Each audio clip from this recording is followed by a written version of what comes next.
It's day 2 of Oilers training camp and the first day on ice for Jay Woodcroft and his squad as we get a first look at some possible line combinations heading into the first preseason game on Sunday. But before we get into that, Jack, let's get into the big story of the day, that of course being Ryan McLeod inking a one-year deal with the Oilers. Well, and you know, a lot of people will say, why $798,000? It depends on how you configure and project your opening day roster, but by some calculations, the reason it's that number is literally in certain configurations of a roster, the Oilers would be $100 under cap. I mean, it's that tight. And when you're in a salary cap market, as Evander Kane so eloquently put it yesterday, it's one of those things where it's a challenge for the players at times, but it's also a challenge for the teams to scramble and find the requisite space to slide underneath. And I think Ryan McLeod is gambling on himself, and I think, quite frankly, that he might see it paid forward in the coming years if he outperforms the contract like many people believe he will. As mentioned off the top, we got a first look at some possible line combinations for Woodcroft. Of course, Connor McDavid centering Evander Kane and Kyle Yamamoto on the right, Hyman on the left side of Draisaitl and Puljujarvi. And then the most interesting thing to me, Jack, was Ryan Nugent-Hopkins on that supposed third line, but on the left side of Ryan McLeod. Well, it's more of a top 9 approach taken by Jay Woodcroft, at least to open training camp. I mean, there's a couple of interesting nuggets in there. Number one is, Jesse Puljujarvi is on the right side of Hyman and Draisaitl. I mean, that's certainly an interesting situation in the sense that for down the stretch last year, we often saw Kane and Hyman on the same line with Hyman over on the right side. But Hyman is a natural left winger. I think his comfort level is probably higher slightly on the left side simply because he's played more games there. This affords the opportunity for Jesse Puljujarvi to get off to the kind of quick start he did in the opening month or two of last season. And as you point out, with McLeod and Nugent-Hopkins playing next to one another, and I'm not going to get too caught up in who necessarily starts the game at center, because I think you and I both know, depending on the rhythm and the flow of that line, who's feeling it on the draws.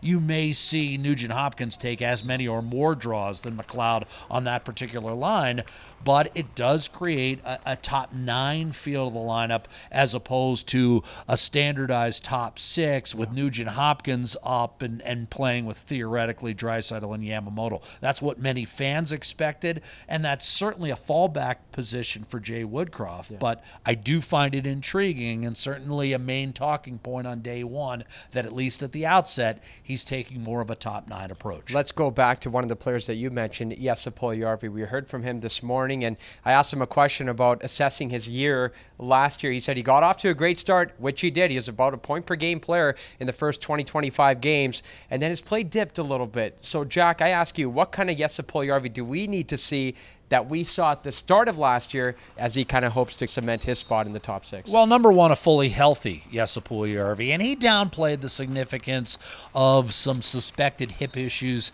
he incurred at midseason. But, I would suggest to you that I didn't think he skated as well down the stretch as he did earlier in the year. And, again, I don't think he wants to use injuries as an excuse, and for that I credit the player. But it's not just Jesse Puljujarvi on the right side. I mean, Warren Foegele, we talked about 2/3 of that line. Warren Foegele, and we talked about Hyman moving back to his left side. Yeah. Well, Warren Foegele played basically strictly on the left side last year. We didn't see him much on the right side, and now he's going to get a look at that right side, at least at the start of training camp. And we don't want to read too much into it because we know Jay Woodcroft, and for that matter, most NHL head coaches are not wedded to any sort of lines, let alone in the preseason. But it's an opportunity for Foegele, like Puljujarvi. I think you'd agree with me. Strong start to last season and then kind of tapered off and never really, recaptured the form. We saw him at times a healthy scratch down the stretch and on into the playoffs. Yeah. So I think for that right side, there's some proving ground to be had. And I think how well those two players perform on the right side will dictate whether Jay Woodcroft sticks with this top 9 approach. Well, speaking of the right side, a notable name on the right side in the defense corps, Max Wanner stepping up in the absence of Cody Ceci. Of course, Ken Holland said that he strained his hamstring during a skate. He'll be out for the first few days, but that's got to say something. Max Wanner up with Darnell Nurse? Well, I think what it does is it gives Warner the kind of prolonged opportunity that every young player, especially a late-round pick, covets in the early stages of training camp. And Warner played well at the rookie camp in Penticton, and now with Cody Ceci, just a tweak, and we expect him ready to go for the opening week of the regular season.